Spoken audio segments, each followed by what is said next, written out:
approaching the wastewater facility on bicycle. Look at those mountains in the distance on a spring day covered in snow, bringing water down to millions of people on the Front Range and to 9 other states here in Colorado. We are a headwater state. This is what it looks like when a bunch of toilets have been flushed in Boulder. This is where it all comes to get cleaned and put back into the system. Some things that you flush down the toilet that aren't poop and pee get caught on these screens. These are stair screens, and they capture the material, and then we wash it, and then compact it, and move it over to dumpsters and send it to the landfill. It's not poop and pee. Is that toilet paper, Cole, You know, or what is that? Some toilet paper actually degrades pretty quickly.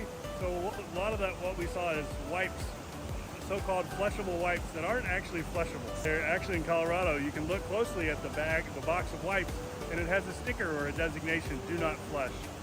Even though they will flush, they can be a nuisance for facilities like this. So water that comes through headworks into primary treatment comes into the middle of this tank, and then as it makes its way to the outside, things that can settle do settle, and they get straight to the middle and pumped over to the solids process, and things that float get skimmed into a hopper and get sent to our digesters, where things like fats can be converted to methane. All the dissolved pollution is flowing over the weirs. Take a picture in your mind's eye of this brown color that's headed up to the biological treatment process. We'll come back to this picture a little later. Machines are new and they're really important. These are blowers and they produce air that we can bubble into the biological process. Our electricity bill right now is about $70,000 a month, and this process is over half of that. And so having these new efficient blowers that can turn down will allow us to save a lot of electricity and increase the fraction of the electricity that we use that's produced from the solar out front. Wow. The purpose of this building is to serve carbon or food to microorganisms removing nitrogen in the basins. These denitrifying bacteria can breathe nitrate just like other bacteria and us as humans breathe oxygen.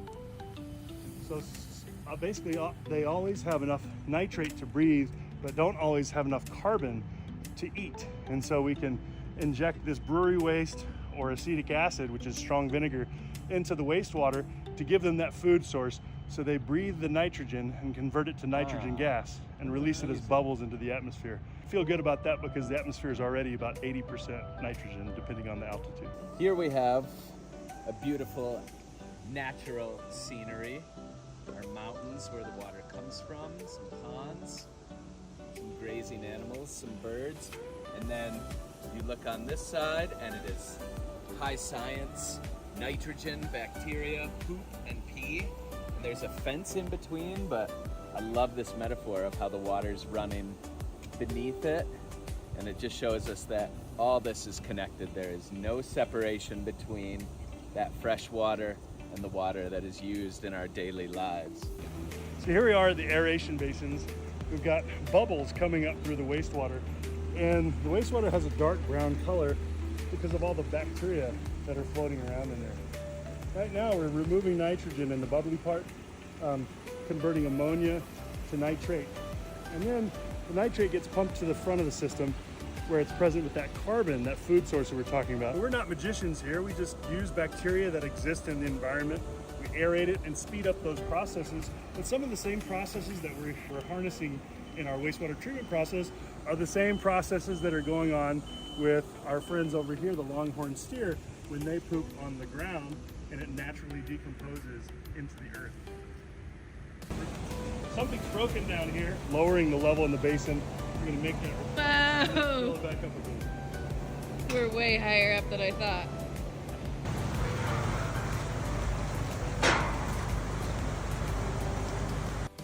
Some real science here, the water treatment facility.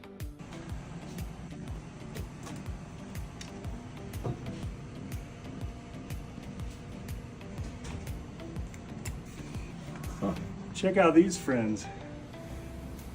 These creatures are trillions of bacteria that do every day the work of wastewater treatment, removing organics and pollution from the water. And you see this guy, he's a free swimmer, he's very happy. He looks happy.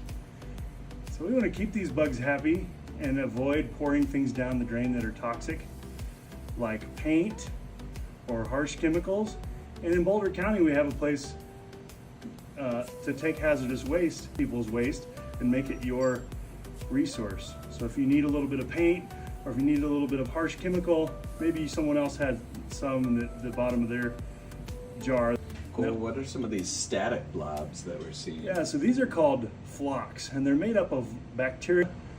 And the backbone of these are filamentous bacteria that grow in a nice long chain.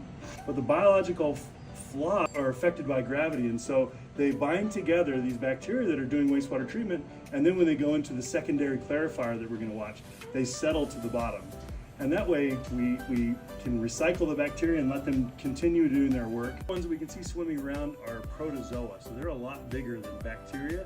And the bacteria are these itty bitty dots that we can't really actually see at this magnification level, that are just buried in these biological flocks.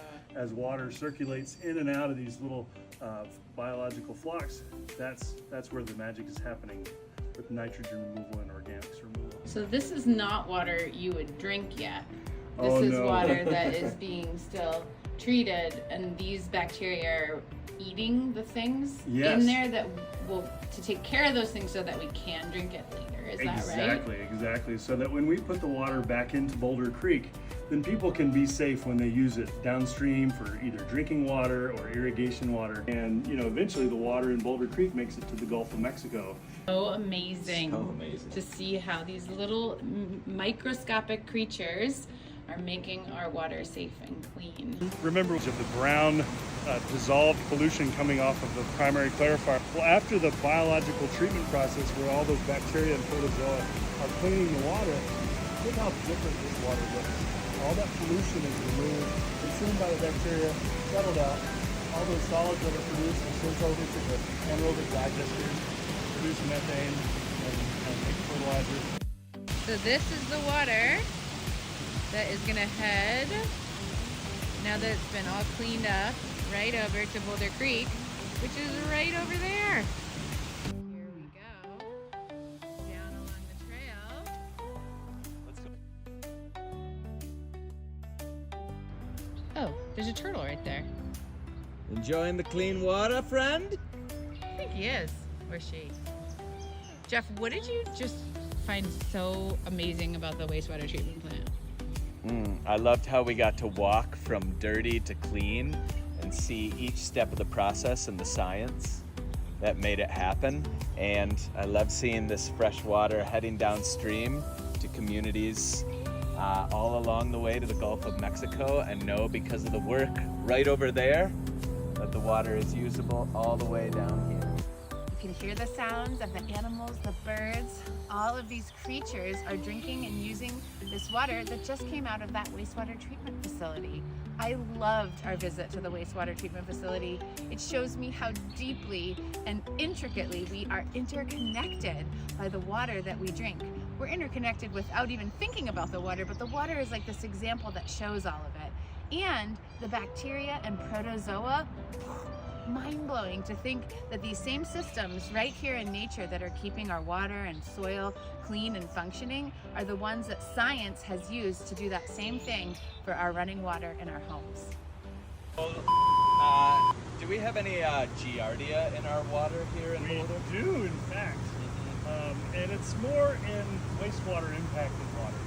So it's important to have water treatment, both wastewater treatment down here and also water treatment at Paso and 63rd, our water treatment plants, to remove that Giardia. Remove that Giardia. Oh, Giardia's like bacteria. It's in our streams and ponds. Oh, Giardia, I don't want ya to give me the runs. So filter your water with the pump, with the pump. with the pump. Just filter your water with a water filtration plant.